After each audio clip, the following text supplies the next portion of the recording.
final parallel between Ayn Rand's story and the story that she tells about Howard Roark in The Fountainhead has to do with the pattern of their ultimate success.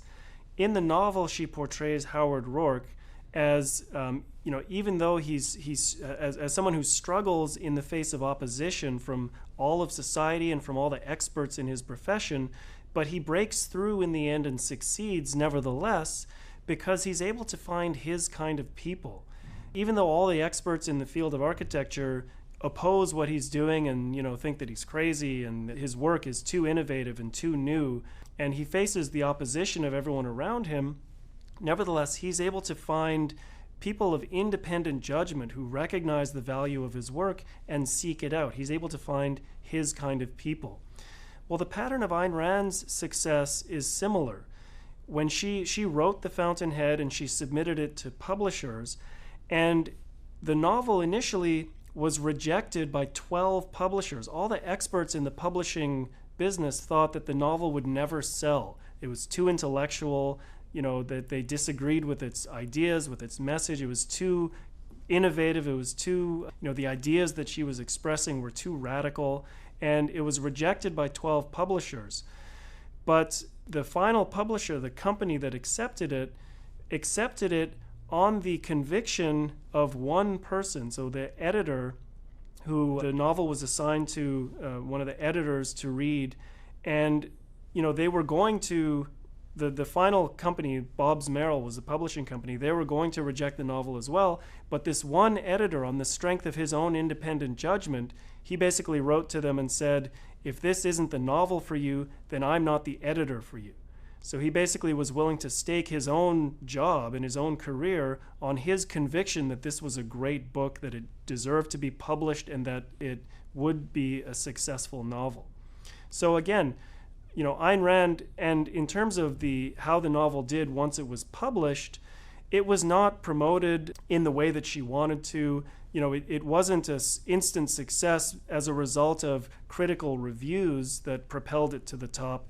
The pattern of the novel's success was that it became successful through word of mouth. Again, it was people who of their own independent judgment read the book, thought it was amazing, passed it on to their friends, and it achieved a certain level of success when it first came out, and then it sort of dropped down on the bestseller list, and it actually came back up onto the bestseller list a couple of years after it was published, which is something that's sort of unprecedented in the business. Normally a novel, comes out and it rises to the bestseller list, and then the sales sort of tail off.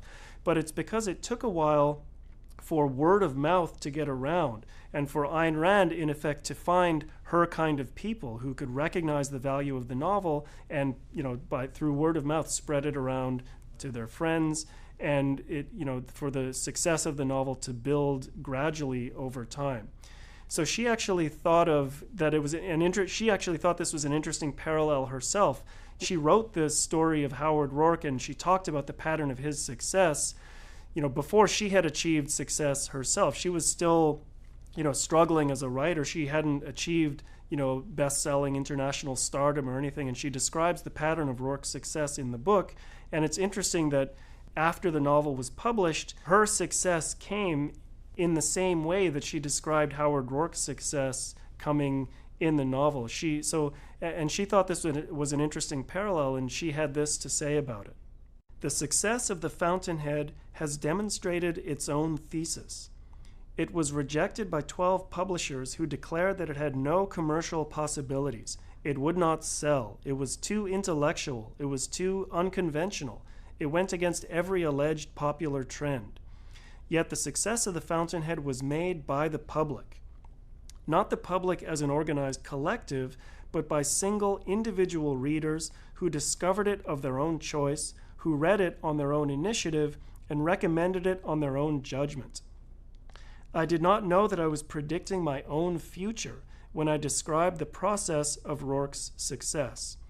It was as if an underground stream flowed through the country and broke out in sudden springs that shot to the surface at random in unpredictable places.